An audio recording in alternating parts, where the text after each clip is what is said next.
Individual তাদের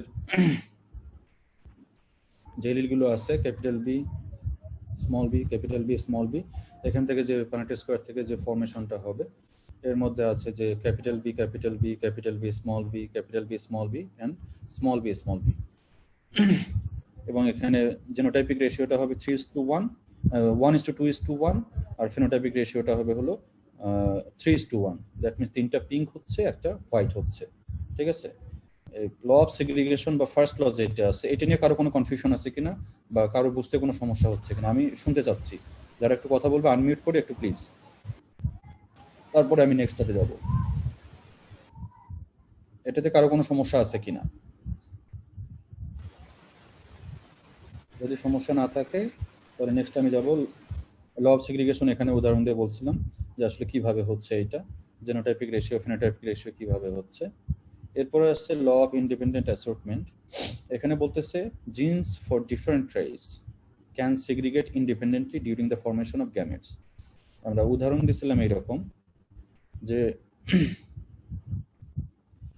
yellow round আর green wrinkled. ঠিক আছে, ইয়েলো রাউন্ড আর হলো গ্রিন রিঙ্কলড। তো ওইটা প্যারেন্টাল জেনারেশন। আর F1 জেনারেশন গিয়ে ওখানে কি হচ্ছে, ইয়েলো রাউন্ড হচ্ছে।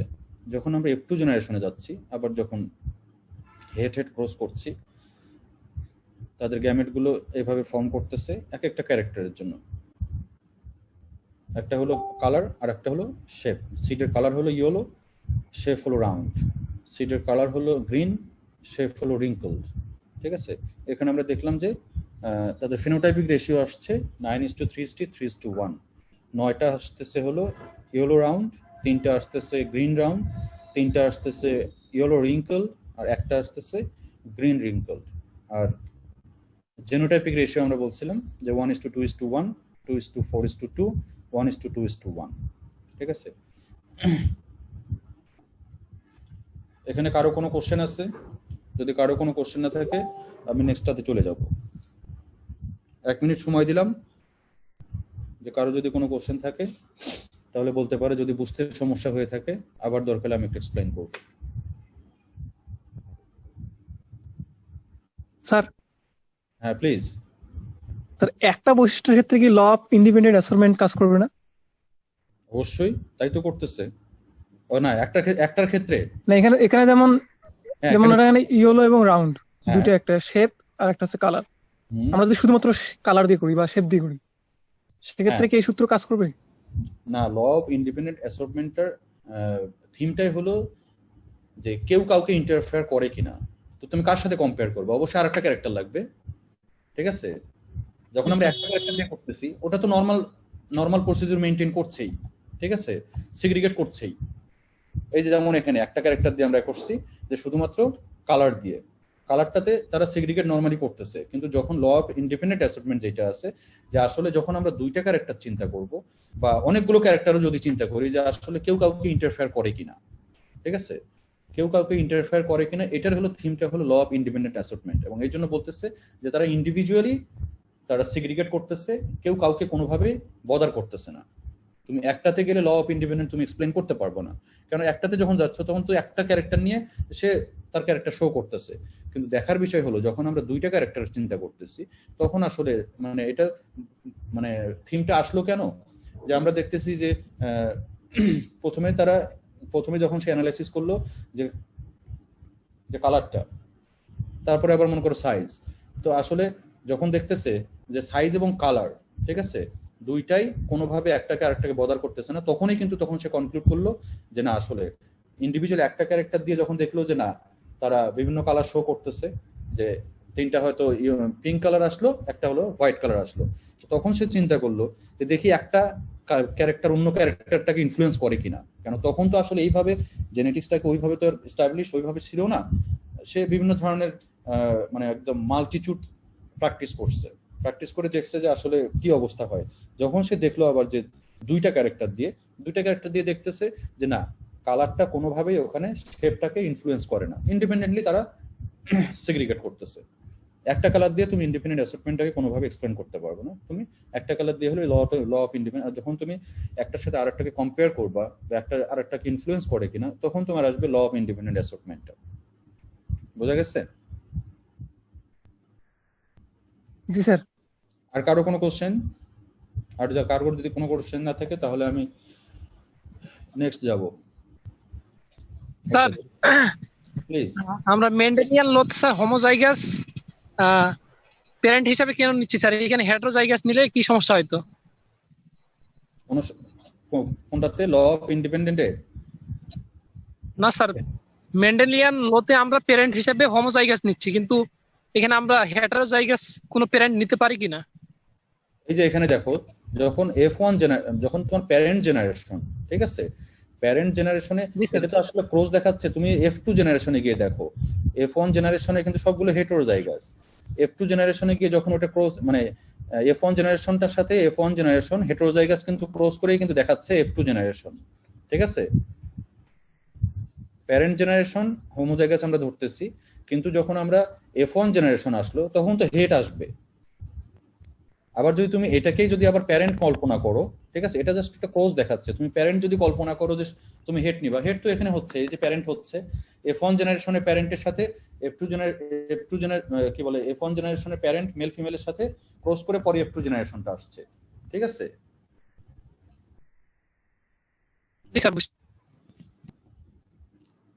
আচ্ছা, আমি এটা ক্লোজ করব এখন।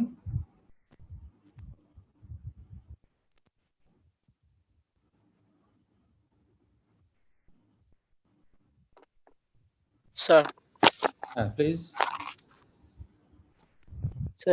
স্যার আমাদের ইন্টারমিডিয়েট বইয়ে স্যার একটা কোশ্চেন ছিল, এখানে বলতেছে যে প্রথম সূত্র প্রমাণের জন্য পিতামাতা উভয়কে কেন হোমোজাইগাস হতে হবে তা ব্যাখ্যা করো। স্যার এটা একটু কেন হোমোজাইগাস হইতে হবে তা ব্যাখ্যা করো। জি স্যার।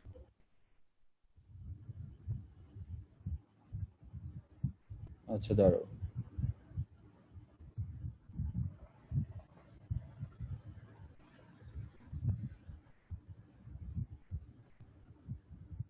আমরা যখন ল অফ সেগ্রিগেশনটাকে অ্যানালাইসিস করতেছি, ঠিক আছে, ল অফ সেগ্রিগেশন যখন অ্যানালাইসিস করতেছি তখন কিন্তু আমরা হেট ইউজ করতেছি, হেটারোজাইগাস ইউজ করতেছি।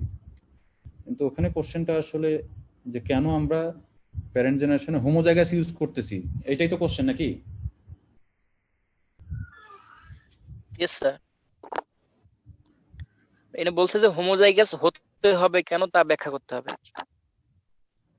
তার মানে কি স্যার হেটারোজাইগাস হলে হবে না নাকি?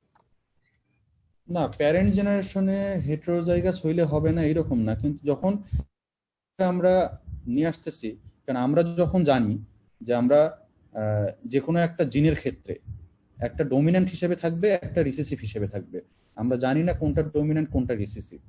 তো যখন আমরা ডমিন্যান্ট এবং রিসেসিভটা, যেমন ডমিন্যান্টে 2টা এলিল থাকবে, রিসেসিভে 2টা এলিল থাকবে, ঠিক আছে, এক্স্যাক্টলি আমরা জানি না তো যে কোনটা রিসেসিভ হবে কোনটা ডমিন্যান্ট হবে, এবং ওই ক্যারেক্টারটাকে তো আমরা আগে থেকে এস্টাবলিশ করিনি। তো আমার যেটা মনে হয় আর কি, আমি এক্স্যাক্ট ওই কোশ্চেনটা কখনো ফেস করিনি যে কেন হোমোজাইগাস হচ্ছে, অনেক মানে আমার টিকি কোশ্চেন একটা। তো আমার যেটা মনে হয় আর কি, মানে আমার পার্সোনাল অবজারভেশন, আমি হয়তো আরো একটা স্টাডি করে দেখতে পারি যে কেন হোমোজাইগাস নিচ্ছে।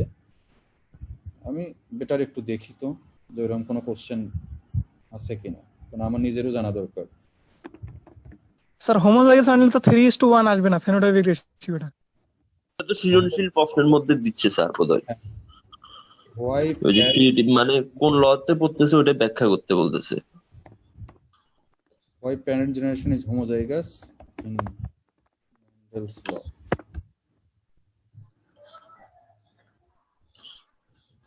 You inherit the same version of the gene from his parents, so you have to matching them.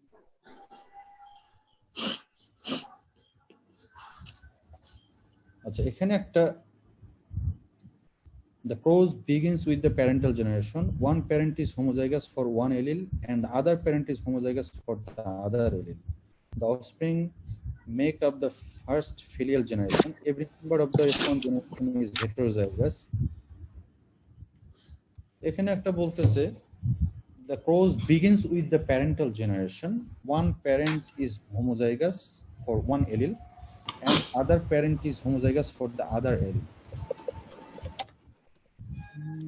You inherit the same version of the gene from its parent. এখানে আসলে ওইভাবে ক্লিয়ার না যে কেন হোমোজাইগাস হচ্ছে। Sir homozygous যদি না নেওয়া হয় তাহলে স্যার সেক্ষেত্রে গ্যামেট গুলো তো প্রত্যেকটা আলাদা আসবে, হেটারোজাইগাস নিলে স্যার সেক্ষেত্রে টোটালি স্যার চেঞ্জ আসতেছে। টোটাল চেঞ্জ আসতেছে, কিন্তু কেন হোমোজাইগাস ইউজ করতেছে? স্যার এটা কোশ্চেনটা কি এমন ল অফ সেগ্রিগেশনের ক্ষেত্রে কেন হোমোজাইগাস নিচ্ছে এটাই? ওই রকমই মনে হচ্ছে। স্যার কোন একটা বৈশিষ্ট্য বা ক্যারেক্টারকে যখন আমরা নিচ্ছি সেটা বিশুদ্ধতার সহিত নিচ্ছি, এরকমও তো হতে পারে। এরকমও হইতে পারে, ইয়েস এক্স্যাক্টলি। হেটারোজাইগাস নিলে তো স্যার সেটা ল অফ ডমিনেন্টের মধ্যে পড়তেছে। হ্যাঁ হ্যাঁ হ্যাঁ, এটা আমি মনে করি যে এটা একটা কজ হইতে পারে। মানে আমার এই জিনিসটা ভালো লাগে যে হইতে পারে যে আমরা যখন পিউরিটি চিন্তা করব, পিউরিটি হয়তো আমরা ওখানে হোমোজাইগাস নিচ্ছি, যখন আমরা হেড নিব তখন আসলে ডমিন্যান্ট একটা চলে আসতেছে যে একটা আরেকটাকে সাপ্রেস করতেছে, এই জন্য হয়তো প্যারেন্টটাকে আসলে হোমোজাইগাস নেওয়া হচ্ছে। জি, এটা একটা এক্সপ্লেনেশন হইতে পারে, মানে আমার মনে হচ্ছে আর কি। কোশ্চেনটা কে করছিল বুঝতে পারছো একটু? তোমাদের মাঝ থেকে অ্যানসারটা আসলো, ঠিক আছে? যে এটা একটা আসলে এক্সপ্লেনেশন, এটা একটা এক্সপ্লেনেশন হইতে পারে। বোঝো যে আসলে আমরা যখন ক্রসটা বিগিন করতেছি প্যারেন্ট জেনারেশন নিয়ে, যেহেতু আমরা পিউরিটির চিন্তা করি, তখন হয়তো দেখা যাচ্ছে যে আমরা সেই জন্য আসলে হোমোজাইগাস নিচ্ছি। যদি হেটারোজাইগাস নেই তাহলে আসলে ওখানে ডমিন্যান্ট বা রিসিসিভ ব্যাপারটা আসে, ওই জন্য হয়তো আমরা অ্যাভয়েড করতেছি হেডটাকে প্যারেন্ট জেনারেশনে। এটা একটা এক্সপ্লেনেশন হয়তো হইতে পারে। স্যার যদি আমরা হোমোজাইগাস নেই তাহলে F1 জেনারেশনে একই ধরনের গ্যামেট আসবে, আর যদি হেটারো নেই তাহলে 3 ধরনের গ্যামেট আসবে, যার কারণে হয়তো বা হোমোজাইগাস নেওয়া হয়েছে। 3 ধরনের গ্যামেট না, প্যারেন্ট জেনারেশন এখানে মানে ফ্যাক্টরটা হলো প্যারেন্ট জেনারেশনে কেন নেওয়া হচ্ছে হোমোজাইগাস। যখন আমরা F1 জেনারেশনটা থেকে আবার স্যার প্রচ্ছন্ন এবং হ্যাঁ বলো স্যার পিউরিটির জন্য এটা না স্যার, আমার যেটা মনে হয়, কারণ সেটা আসলে চিত হওয়ার জন্য সেটাকে এইভাবে গ্যামেটটাকে প্রকাশ করা হয়। হ্যাঁ, এটা বলতে পারে যে পিউরিটির জন্য, যে আমরা যদি হোমো নেই তাহলে আমরা একটা সিঙ্গেল গ্যামেটে ওখানে যেহেতু পাচ্ছি, সেক্ষেত্রে আমরা বলতে পারি যে না, দুইটা থেকে যে কোনো যেটাই নেই আমরা সেটাই পিওর, ঠিক আছে? দুইটা এলিল থেকে যেটাই আসুক সেটাই পিওর, বা ওটাই ডমিন্যান্ট, বা ওই আরেকটা আসলে ওটাই রিসিসিভ হবে। তো ওই জন্য হয়তো এটা হইতে পারে যে যেহেতু একটা ডমিন্যান্ট অবস্থা থেকে একটা রিসিভ অবস্থায় থাকে, তো দুইটাই হোমোজাইগাস নিলে সুবিধা হলো যে অল্টারনেটিভ অপশন আর দরকার নাই, যে কোনো একটা আসবে সেটাই পিওর আসবে এবং পিওর হিসেবে আসবে। ওই জন্য হয়তো আমার মনে হচ্ছে যে এখানে হোমোজাইগাস হিসেবে নেওয়া হচ্ছে।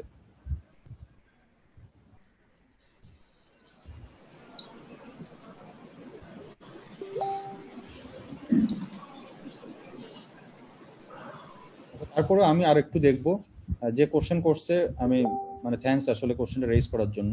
আমার নিজেরও একটু তোমাদের কাছ থেকে একটু মানে শেখা হলো আর কি, যে আমি কখনো এইভাবে চিন্তা করিনি যে প্যারেন্ট আসলে কেন হোমোজাইগাস নেওয়া হচ্ছে।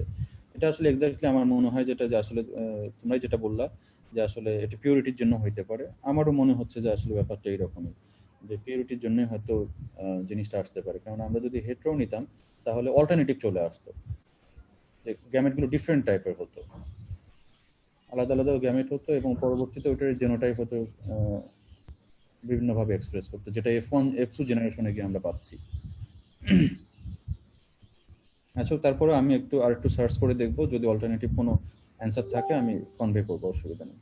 আমরা নেক্সট একটা চ্যাপ্টারে যাব। হ্যাঁ,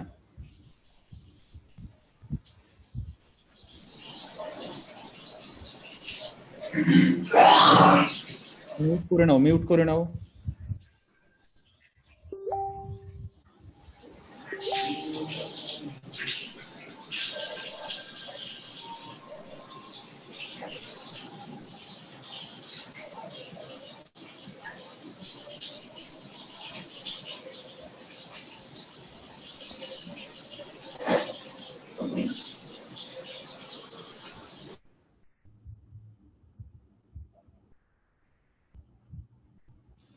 আচ্ছা, আমরা মেন্ডেলসের লতে দেখলাম। স্লাইডে দেখা যাচ্ছে ঐশী? জি স্যার, দেখা যাচ্ছে। আমরা মেন্ডেলসে দেখলাম যে আসলে ফার্স্ট লতে, সেকেন্ড লতে এবং আরেকটা প্রিন্সিপাল দেখলাম যে ডমিনেন্স। তো ফার্স্ট লতে আমরা যেটা দেখলাম সেটা হলো যে যে অল্টারনেটিভ যে এলিল গুলো আছে সেগ্রিগেট করবে নেক্সট জেনারেশনে। আর যখন সেকেন্ড লতে দেখলাম, সেকেন্ড লতে আমরা গিয়ে দেখলাম যে আসলে যে একটা ট্রেড আরেকটা ট্রেডকে কোনোভাবে ইনফ্লুয়েন্স করবে না, তারা ইন্ডিপেন্ডেন্টলি সেগ্রিগেট করবে। তো ওইটা হলো মানে এস্টাবলিশ রুল, কিন্তু তারপরেও কিছু কিছু মডিফিকেশন দেখা যায়, যেটা আমারও এক্সপিরিয়েন্স হয়ে গেছে, তোমাদের সাথে মনে হয় আমি শেয়ার করছিলাম কিনা, যে যখন আমি ইউএসএ তে কাজ করতেছিলাম, যে মিউট্যান্টের সাথে যখন ক্রস করতেছি হেড হেড, হয়তো কোনো একটা জিন আমাদের নক আউট করা আছে, তো যখন ক্রস করতেছি তখন দেখা যাচ্ছে যে সবগুলো হয়তো হেটেরোজাইগাস দেখাচ্ছে, কিন্তু নর্মালি মেন্ডেলসের ল হিসেবে একটা রুল ফলো করার কথা, সেটা ফলো করতেছে না। তখন আমি আমার প্রফেসরকে আসলে জিজ্ঞেস করলাম যে ডক্টর পল, এটা আসলে কেন হচ্ছে? তা বলছে যে আসলে মেন্ডেলসের কিছু লয়ের মডিফিকেশন আছে। মডিফিকেশন দ্যাট মিনস যে সে যে একইভাবে ওই রুলগুলো ফলো করে তা না, সে হয়তো একটা মানে বেজ ইনফরমেশন দিয়ে গেছে, কিন্তু তারপরেও দেখা যায় যে আসলে কিছু কিছু জায়গায় এগুলোর একটু ডেভিয়েশন হয় বা মডিফিকেশন হয়। তো আমরা ওই মডিফিকেশন গুলো আসলে কি ধরনের আছে ওগুলো একটু কথা বলবো, হয়তো পুরোটা আজকে শেষ করতে পারবো না, যতটুকু পারি আমরা একটু কথা বলবো। যে মডিফিকেশন অফ মেন্ডেলস ল, ইন্টারমিডিয়েটে কি ছিল এইটা, যে মডিফিকেশন অফ মেন্ডেলস ল, এই চ্যাপ্টারটা ছিল তোমাদের? না স্যার। হ্যাঁ স্যার, ছিল মনে হয় স্যার। ছিল স্যার, স্যার লিথাল জিন থেকে ছিল। ফ্যাক্টর ছিল। ছিল স্যার। ছিল স্যার, হ্যাঁ, স্যার, কমপ্লিট একটা। ডমিনেন্স ছিল স্যার। হ্যাঁ, ওই জিনিসগুলোই। আচ্ছা দেখি কি আছে। আমরা যদি মেন্ডেলসের কথা বলি, যে ফাদার মাদার 50-50 যাচ্ছে, বা আমরা যদি বলি যে লম্বা এবং খাটো, লম্বা খাটো যদি আমরা ক্রস করি তাহলে কি দেখা যাবে, যে কিছু লম্বা হবে কিছু খাটো হবে, মাঝামাঝি আসলে কোনো সুযোগ নাই। ঠিক আছে, যদি আমরা ফার্স্ট জেনারেশনটা চিন্তা করি, F1 জেনারেশন, হয়তো জেনোটাইপ ডিফারেন্ট, কিন্তু ফেনোটাইপটা কি হবে, এক্সপ্রেশনটা যদি বিভিন্ন ক্যারেক্টারের কথা বলি, যে অ্যাপিয়ারেন্স যদি বলি, তাহলে এরকম। তো এটাকে আমরা বলতেছি মেন্ডেলিয়ান জেনেটিক্স। একটা ছোট্ট, এটা জাস্ট ফানের জন্য, ঠিক আছে, যে মেন্ডেলিয়ান জেনেটিক্সটা আসলে কিভাবে কাজ করে। তো মেন্ডেলিয়ান জেনেটিক্সটা হলো যে আসলে ফাদার মাদারকে রিপ্রেজেন্ট করবে, তার ক্যারেক্টার গুলো হয়তো রিপ্রেজেন্ট করে, কিন্তু মানে জেনোটাইপ গুলো ওইভাবে রিপ্রেজেন্ট করে, কিন্তু মাঝে মাঝে ফেনোটাইপ গুলো অনেক সময় এক্সপ্রেশন গুলো ডিফারেন্ট টাইপের হয়। ডিফারেন্ট টাইপের হয় এই কারণে, কারণ কিছু মডিফিকেশন ঘটে যায় ওখানে, মডিফিকেশন ঘটার কারণে আসলে ডিফারেন্ট হয়। তাহলে নন মেন্ডেলিয়ান ইনহেরিটেন্স, যেটা মেন্ডেলিয়ান সূত্রকে ফলো করতেছে না, সেটাকে আমরা বলতেছি আসলে নন মেন্ডেলিয়ান ইনহেরিটেন্স। তো কি বলতেছে এটা, a general term that refers to any pattern of inheritance in which traits do not segregate in accordance with Mendel's law.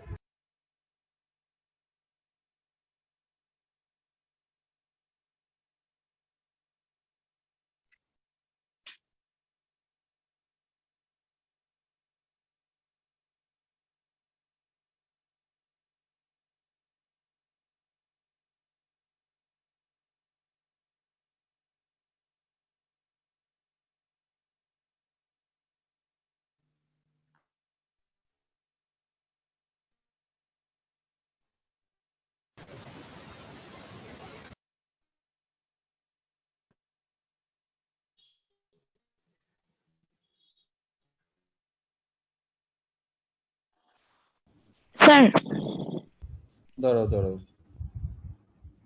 আমি ওই জন্য বলতেছি যে সবাই একটু মিউট করে রাখবে। আমি এখান থেকে করতেছি, কিন্তু অনেক সময় দেখা যাচ্ছে প্রবলেম হচ্ছে।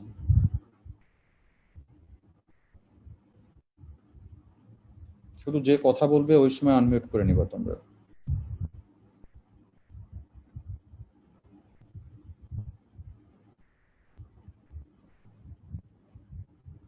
আচ্ছা, তাহলে নন মেন্ডেলিয়ান ইনহেরিটেন্স আমরা বলতেছি সেটাকে যখন ট্রেডগুলো সেগ্রিগেট করে বিয়ন্ড দ্য মেন্ডেলস ল, যে মেন্ডেলস লকে ফলো না করে যে ট্রেডগুলো সেগ্রিগেট করে, তখন তাকে আমরা বলতেছি আসলে নন মেন্ডেলিয়ান ইনহেরিটেন্স। তো কি কি আছে, যে এদের কিছু কি এলিমেন্ট আছে, সাম অফ দ্য কি এলিমেন্টস অফ মেন্ডেলস অরিজিনাল মডেল।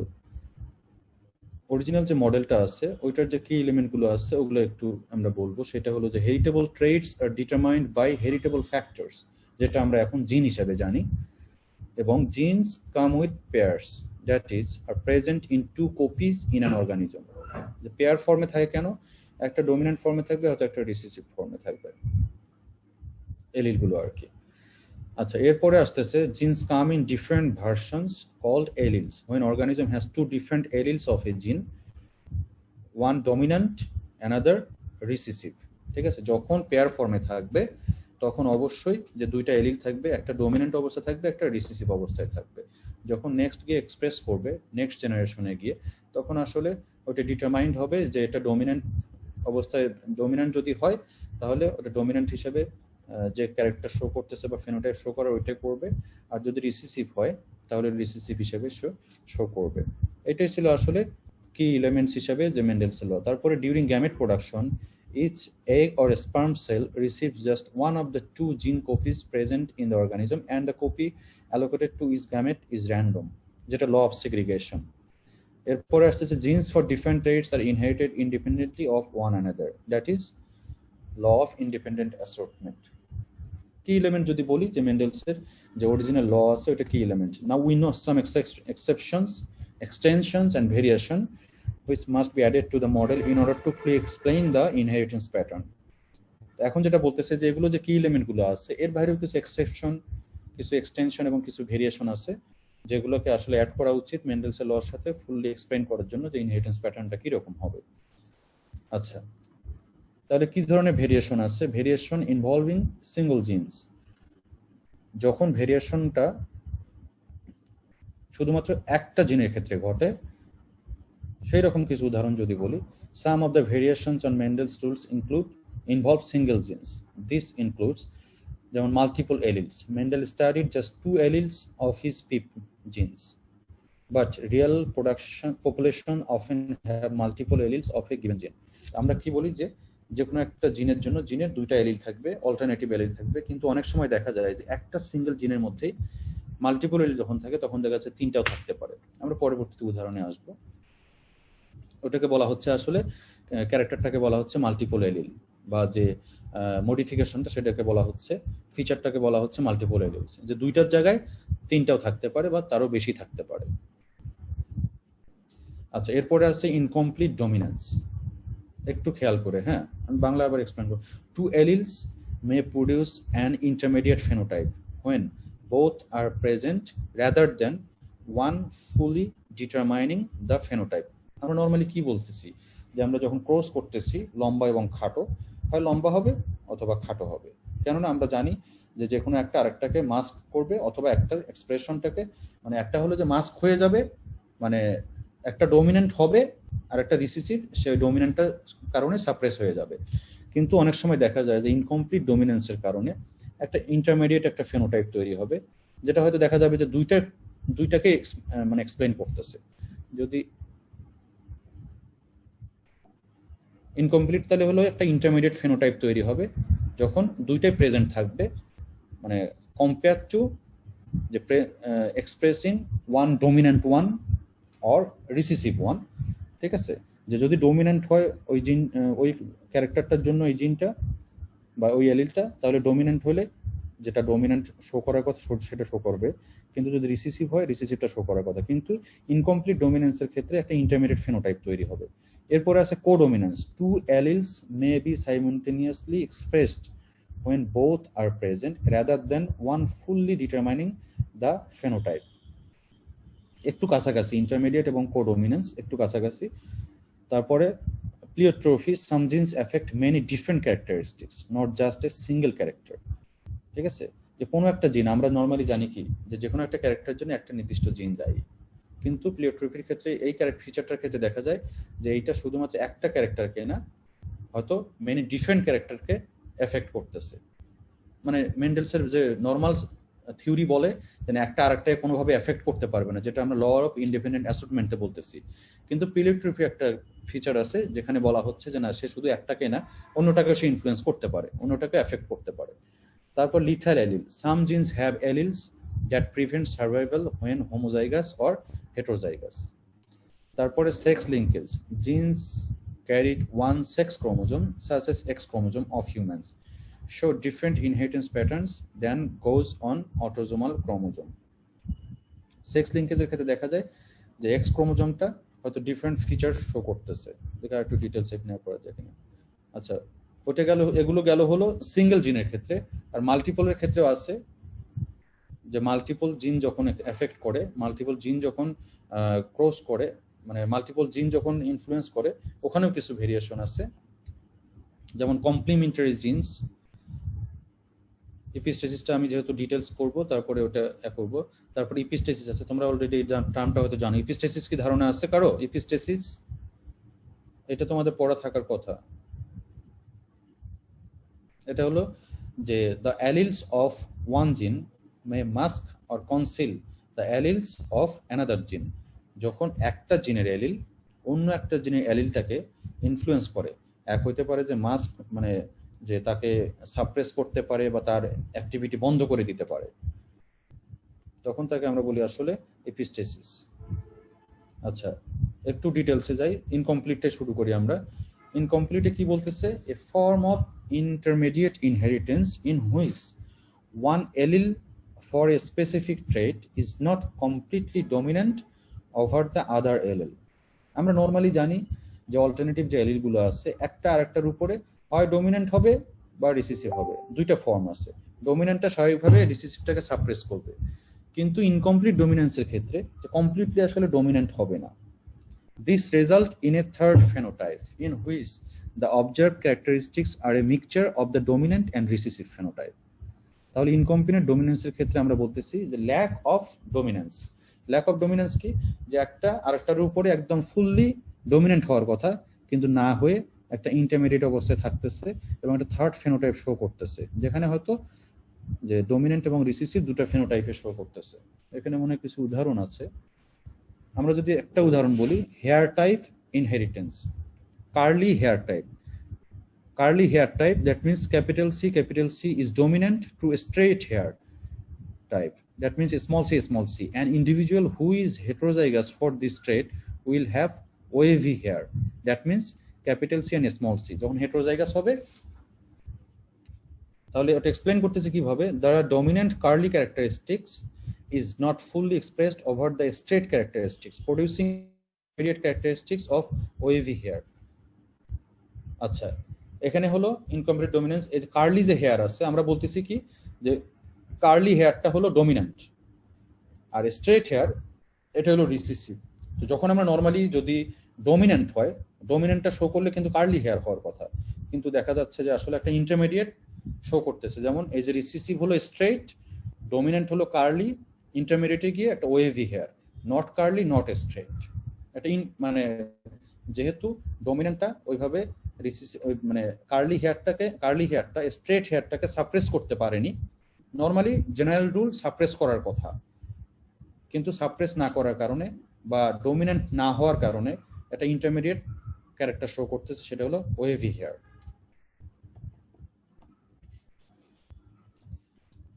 আর একবার আমি বলতেছি এইটা যে হেয়ার টাইপ ইনহেরিটেন্সের ক্ষেত্রে দেখা যাচ্ছে যে ইনকমপ্লিট ডমিনেন্সটা সুন্দরভাবে এক্সপ্লেইন করে।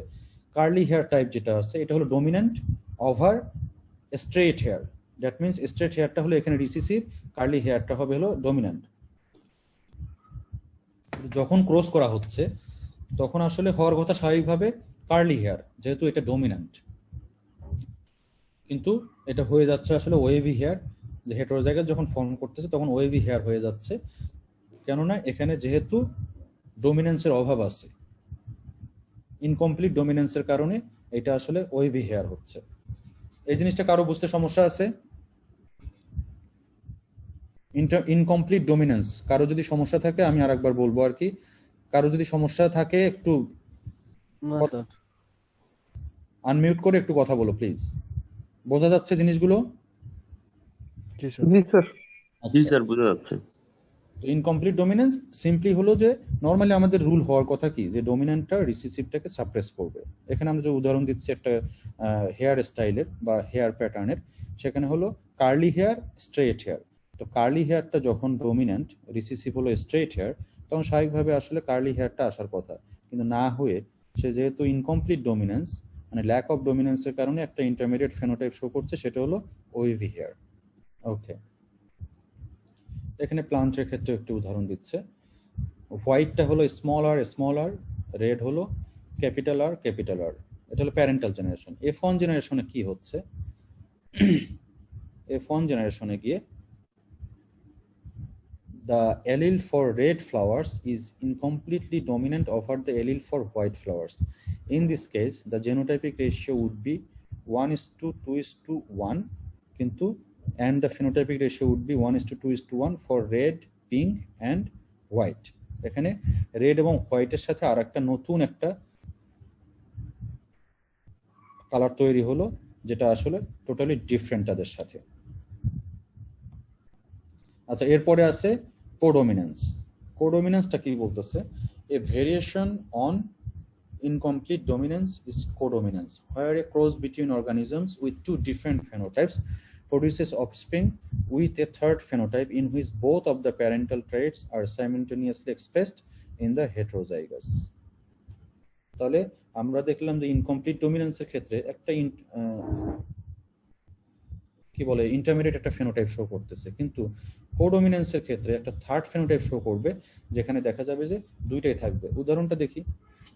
এখানে আমরা যদি ক্যাটলের ক্ষেত্রে বলি, কোডোমিনেন্স ইন রোন ক্যাটল কালার, আমরা নর্মালি আমরা যদি ক্রস করি এখানে হোয়াইটের সাথে রেডের যদি ক্রস করি, তখন ইন্টারমিডিয়েট একটা ফেনোটাইপ, যেখানে রেডটাও একটু থাকবে, রেডটা আসলে একটু রোন টাইপের হয়ে যায়, আবার হোয়াইটটাও থাকবে, এটা মিক্সড কালার হয়ে যায় আসলে। মানে এক্সপ্লেন করলে যে সাদাও থাকতেছে, লালও থাকতেছে, আবার ইন্টারমিডিয়েট কালারও থাকতেছে। যখন আমরা ক্রস করবো যে 3:1 করি, তখন দেখা যাচ্ছে যে ইন্টারমিডিয়েট একটা ফেনোটাইপ বা থার্ড একটা ফেনোটাইপ আসতেছে, যেটা আসলে দুইটার মিক্সড। আমরা হেয়ার প্যাটার্নে বা ইনকমপ্লিট ডমিনেন্সের ক্ষেত্রে দেখছিলাম যে এমন একটা ফেনোটাইপ শো করতেছে যে টোটালি ডিফারেন্ট টাইপের, কিন্তু এখানে শো করতেছে এটা দুইটার মিক্স। এই জন্য বলতেছে আসলে কোডোমিনেন্স, যে দুইটা কম্প্রোমাইজ হচ্ছে এখানে, ঠিক আছে? দুইটাই ডমিনেন্টের মতো শো করতেছে, এই জন্য দুইটা ভাগাভাগি করে একটা থার্ড কালার শো করতেছে। আচ্ছা, কোডোমিনেন্স MN blood group. MN blood group তোমরা হয়তো অলরেডি জানো। The M and N alleles are expressed in the form of an M or N antigen present on the surface of the red blood cells. That means homozygous LL and LN expressed either the M or the N allele. Acha, in a self cross between heterozygous expressing a codominant trait. The three possible offspring genotypes are phenotypically distinct. However, the 1:2:1 genotypic ratio characteristic of Mendelian monohybrid cross still applies. দেখি explanation আসছে কিনা। না, এটা আসলে মানে MN blood গ্রুপের ক্ষেত্রেও কোডোমিনেন্সটা show করে, ঠিক আছে? এখানে ক্রসটা আসলে আমি ভুলে গেছি মনে হয় দিতে, ক্রসটা দেখানো দরকার ছিল। তবে যখন আমি বলবো যে ইনকমপ্লিট ডমিনেন্স অথবা কোডোমিনেন্স এক্সপ্লেন করার জন্য জাস্ট কোডোমিনেন্স জিনিসটা কি এটা এক্সপ্লেন করতে হবে, পাশাপাশি একটা এক্সাম্পল দিতে হবে। যেমন এখানে আমি একটা এক্সাম্পল দিলাম যে এটা যদি তোমরা ক্রসের মাধ্যমে দেখাও, লেটারিং এর মাধ্যমে, যে গ্যামেট গুলো কিভাবে আসতেছে F1 জেনারেশনে, তারপরে F2 জেনারেশনে গিয়ে যখন আবার হেড ক্রস করবে তখন কি ধরনের আসবে কোডোমিনেন্সের ক্ষেত্রে, ঠিক আছে? এই ক্রসটা দেখাইলেই মোটামুটি সাফিসিয়েন্ট। একটা করে উদাহরণ দিলেই এনাফ।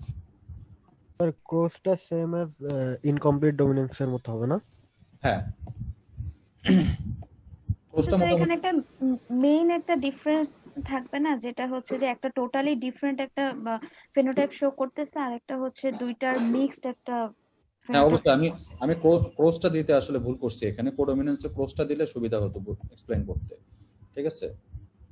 তোমরা ক্রসটা পেয়ে যাবা, আমি অ্যাড করবো, অথবা ইন্টারনেটে মানে ইনকমপ্লিট এবং কোডোমিনেন্সের যদি অ্যাড করো তাহলে ওখানে পেয়ে যাবে তোমরা। মোটামুটি ক্রসটা মোরলেস মানে সেম হবে। কেন? এটা সব সব ক্যারেক্টারে কিন্তু এটা তোমরা পাবা না, কিছু কিছু ক্যারেক্টার আছে ওই ক্যারেক্টারগুলো দিয়ে এক্সপ্লেন করতে হবে তোমাকে। যেমন এখানে কোডোমিনেন্সটা বললাম যে এই ক্যারেক্টারটা দিয়ে তোমাকে এক্সপ্লেন করতে হবে, এখানে যে ক্রসটা দেখাইতে হবে এটার সাথে আবার কি বলে ইনকমপ্লিট ডোমিনেন্সের ক্রস কিন্তু মিলবে না, কেননা তোমার এই ক্যারেক্টারটাই সাইন্টিফিক্যালি প্রমাণিত যে এটা হলো কোডোমিনেন্স শো করতেছে, যে হোয়াইট এবং রেড দুইটাই এখানে শো করতেছে। অন্য ক্যারেক্টার হয়তো এরকম শো করবে না, অন্য ক্যারেক্টার নর্মাল। এগুলো তো হলো মডিফিকেশন গুলো, ঠিক আছে? মডিফিকেশন গুলো মডিফাইড ওয়েতে বা মডিফাইড এক্সপ্লেনেশন দিয়েই, মডিফাইড ক্যারেক্টার গুলো দিয়েই মানে এক্সপ্লেন করতে হবে। নট নেসেসারি যে একই রকম হবে ক্রস গুলো, বাট নট নেসেসারি যে একইভাবে এক্সপ্লেন করতে পারবো তোমরা, ঠিক আছে? ক্রসিং তো মোরলেস সেম হবে, কিন্তু কোন ক্যারেক্টারের ক্ষেত্রে আমি দেখাচ্ছি ওইটা হলো ইম্পর্টেন্ট, যে এই ক্যারেক্টারটা কোডোমিনেন্স শো করে এই কারণেই আসলে এই এই ফেনোটাইপ গুলো শো করতেছে। আর ডিসক্রিপশনে একটু আলাদা লিখতে হবে। হ্যাঁ, ডিসক্রিপশনে একটু আলাদা লিখতে হবে অবশ্যই। এখানে তো আমি সব ডিসক্রিপশন তো দিতে পারতেছি না, আমি শুধু তোমাদের কাছে এক্সপ্লেন করতেছি, থিমটা এক্সপ্লেন করতেছি। তোমরা যখন লিখবা অবশ্যই এক্সপ্লেন করে লিখতে হবে যে কেন কোডোমিনেন্স হলো, যখন ক্রস দিয়ে দেখাবা যে এই ক্যারেক্টারটা কেন, এই ক্যারেক্টারটাই কেন আমি দিচ্ছি, অন্য ক্যারেক্টারগুলো কিন্তু এরকম না। কোডোমিনেন্স স্পেসিফিক কিছু ক্যারেক্টারে হয়তো শো করবে। আমি একটা উদাহরণ এখানে দিলাম, এই উদাহরণটা তোমাদেরকে একটু ডিসক্রাইব করতে হবে। আচ্ছা, এই দুটার মধ্যে আবার ডিফারেন্স কি আছে ইনকমপ্লিট ডোমিনেন্স এবং কোডোমিনেন্সে? ইনকমপ্লিট ডোমিনেন্সের ক্ষেত্রে এলিলের যদি এক্সপ্রেশন বলি, ওয়ান অ্যালিল, এটা আমি পরীক্ষা দিয়ে দিব, কোশ্চেন আউট। হ্যাঁ, এটা আমি পরীক্ষা দিয়ে দিব যে ইনকমপ্লিট ডোমিনেন্স এবং কোডোমিনেন্সের মধ্যে ডিফারেন্সটা কি। যে ডিফারেন্স বুঝতে পারবে তার জন্য ক্রস বা তার জন্য এক্সপ্লেন করা খুবই ইজি। তো এখানে আসলে প্রথমে যদি বলি পয়েন্ট অ্যালিল এক্সপ্রেশন কি রকম হবে, অ্যালিল এক্সপ্রেশনটা ইনকমপ্লিট ডোমিনেন্সের ক্ষেত্রে one allele for a specific trait is not completely expressed over it paired alleles. আমরা যেটা বললাম যে একটা আসলে ডোমিনেন্টটা রিসিসিভটাকে সাপ্রেস করার কথা, বা ওইটাকে সাপ্রেস করে নিজের ডোমিনেন্সিটা শো করার কথা, কিন্তু ওইটা করে না। আর কোডোমিনেন্সের ক্ষেত্রে both alleles for a specific trait are completely expressed, যে দুটোই আসলে কম্প্রোমাইজে এসে দুটোই শো করতেছে। এটা হয়তো মানে দুইটাই শো করতেছে, আর এটা একটা ইন্টারমিডিয়েট একদম থার্ড টাইপের একটা ক্যারেক্টার শো করতেছে। ইনকমপ্লিটের ক্ষেত্রে একটা থার্ড টাইপের ক্যারেক্টার বা ইন্টারমিডিয়েট একটা ক্যারেক্টার, আর কোডোমিনেন্সের ক্ষেত্রে দুটার কম্প্রোমাইজে এসে একটা ক্যারেক্টার শো করবে, যেটাতে আসলে দুটারই ইফেক্ট বোঝা যাবে বা দুটারই মানে প্রেজেন্স থাকবে। আচ্ছা, allele dependence, the effect of one allele is dependent upon its paired allele for a given trait. আর কোডোমিনেন্সের ক্ষেত্রে বলছে the effect of one allele is independent of its paired allele for a given trait. তার মানে incomplete ডোমিনেন্সের ক্ষেত্রে একটা allele আরেকটার উপরে ডিপেন্ডেন্ট, আর কোডোমিনেন্সের ক্ষেত্রে একটা আরেকটার উপর ডিপেন্ডেন্ট না, যেহেতু দুটাই কম্প্রোমাইজ করে আসতেছে। যদি একটা আরেকটার উপর ডিপেন্ডেন্ট হইতো তখন হয়তো একটা ইন্টারমিডিয়েট কিছু একটা হয়ে যাইতো, কিন্তু যেহেতু তারা কম্প্রোমাইজে আসতেছে যে দুইটাই শো করতেছে, এই জন্য আসলে একটা আরেকটার উপরে কোনোভাবেই ডিপেন্ডেন্ট না, ইনডিপেন্ডেন্ট। আচ্ছা, ফেনোটাইপ এখানে উদাহরণ যেটা আমি দেখাচ্ছিলাম ওইটাই আসলে দেখাচ্ছে। তারপরে আরেকটা পয়েন্ট আছে observable characteristics. Incomplete dominance এর ক্ষেত্রে the phenotype may be expressed to varying degrees in the hybrid. R codominance এর ক্ষেত্রে both phenotypes are fully expressed in the hybrid phenotype. Incomplete এর ক্ষেত্রে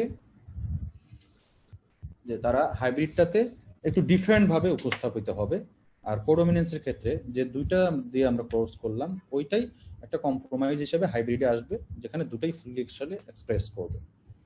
আর ওটার সামারি আছে একটা। তো আমি যে ডিফারেন্সটা আছে এই ডিফারেন্সটা তোমরা লিখে রাখো, যে ডিফারেন্সটা আমি অবশ্যই মানে এক্সপেক্ট করবো আর কি। এবং এই যেমন এখানে ক্রস দিয়ে দেখাই দিচ্ছে বা তাদের ক্যারেক্টার বিভিন্ন উদাহরণ দিয়ে দেখাই দিচ্ছে, এই জিনিসটা আসলে এক্সপ্লেন করতে হবে।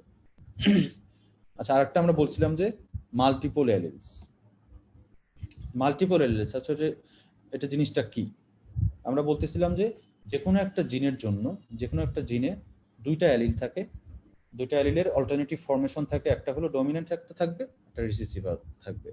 তো অনেক সময় দেখা যায় যে একটা জিনের ক্ষেত্রে ওই দুইটা অ্যালিলের বাহিরেও আসলে মাল্টিপল ফর্ম থাকতে পারে।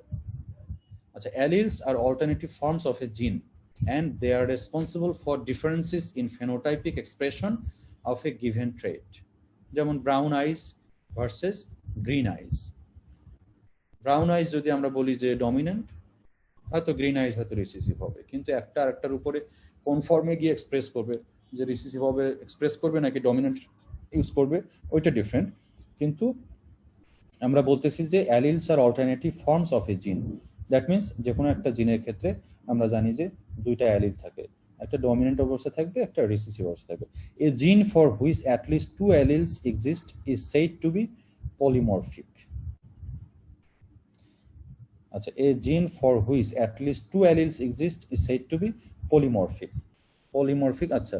Instances in which particular gene may exist in 3 or more allelic forms are known as multiple allele conditions. তাহলে আমরা বলতেছি যে অল্টারনেটিভ ফর্মটাকে আমরা বলতেছি হলো যে অ্যালিলস, এবং পাশাপাশি আরেকটা বলতেছি যে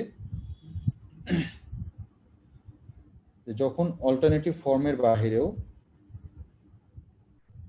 যদি কোনো ফর্ম থাকে তখন তাকে আমরা বলতেছি আসলে যে মাল্টিপল অ্যালিলস। আরেকটা জিনিস বলতেছে, a gene for which at least two alleles exist is said to be polymorphic. Polymorphic মানে যে একটা অর্গানিজমে যে কোনো একটা জিন ডিফারেন্ট ফর্মে যে এক্সপ্রেস করবে, এই যে ক্যারেক্টারটা, এটাকে আসলে আমরা বলতেছি আসলে মানে তাদের এক্সিস্টেন্সটাকে আসলে বলতেছি আমরা পলিমরফিক। যে স্টেটে যে ডিফারেন্ট ফর্মে এক্সিস্ট করে তাকে আমরা বলতেছি আসলে পলিমরফিক। আচ্ছা, এরপরে কি আছে? আচ্ছা, মাল্টিপল এলিলটা যদি ডেফিনেশন ফর্মে যাই তাহলে বলতেছে যে 3 or more kinds of genes occupying the same locus in individual chromosomes are referred to as multiple alleles. In short, many alleles of a single gene are called multiple alleles. The concept of multiple alleles is described under the term multiple allelism. About 30% of the genes in humans are diallelic. That is, they exist in two forms. They have two alleles. About 70% are monoallelic. They only exist in one form and they show no variation. A very few are polyallelic, having more than two forms. এরপরে আছে diallelic genes can generate 3 genotypes. Genes with 3 alleles can generate 6 genotypes. এটা আসলে যে multiple অ্যালিলের ক্ষেত্রে যখন আমরা cross গুলো করি, যেমন এখানে আমরা বলতেছি ডাইঅ্যালিলিক বলতেছি, মনোঅ্যালিলিক বলতেছি, পলিঅ্যালিলিক বলতেছি। তো আসলে ডাইঅ্যালিলিক যখন আমরা জেনারেট করব তখন আসলে কয় ধরনের জেনোটাইপ শো করবে? 3 ধরনের। Genes with 3 alleles can generate 6 genotypes. That means 3 to 1। এগুলো মানে যখন আমি কি বলে ক্রস গুলো দেখাবো তখন হয়তো একটু ব্রিফ করতে পারবো। Genes with 4 alleles can generate 10 genotypes. Genes with 8 alleles can generate 36 genotypes. এটা পরে যখন কোর্সগুলোতে আসবো তখন হয়তো আরেকটু করতে পারবো। আমি মাল্টিপল এলিল ক্ষেত্রে যেটা আসলে এক্সপেক্ট করব, এক নাম্বার হলো যে ডেফিনেশন হইতে পারে। আমি হয়তো স্লাইডে অনেক কিছু নিয়ে আসছি, এত সবকিছু করার দরকার নেই। ডেফিনেশন পাশাপাশি যে মাল্টিপল এলিলের কি কি ক্যারেক্টার আছে, যেমন এই যে স্লাইডটা মাল্টিপল ক্যারেক্টার কি আছে, এবং ক্রসের মাধ্যমে আসলে একটু এক্সপ্লেন করা। আচ্ছা, 1 মিনিট একটু।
শেষ করি।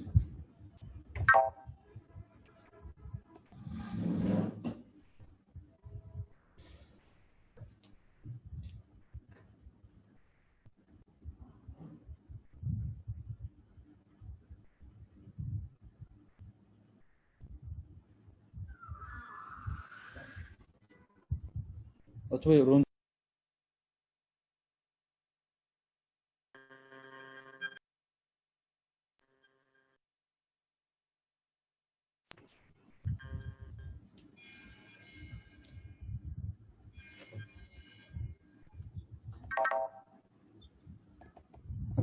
আচ্ছা, আমি যেটা কথা বলতেছিলাম সেটা হলো যে মাল্টিপল এলিলস এর ক্ষেত্রে, হ্যাঁ, মাল্টিপল এলিলস এর মধ্যে ডেফিনেশন, এরপরে আছে ক্যারেক্টারিস্টিক্স, এবং আমি যেটা বললাম যে ক্লোজ সহ একটু এক্সপ্লেন করার জন্য আমি ক্যারেক্টারিস্টিক্স হয়তো নেক্সট ক্লাসে একটু এক্সপ্লেন করব।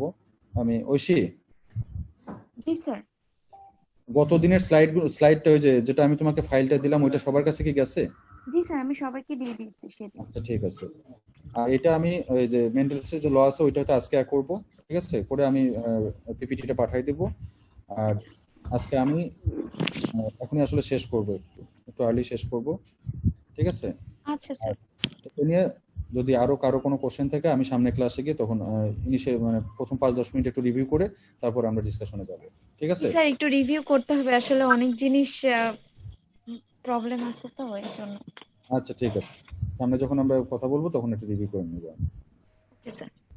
আচ্ছা ঠিক আছে, thank you. Thank you sir. আসসালামু আলাইকুম স্যার। আসসালামু আলাইকুম স্যার।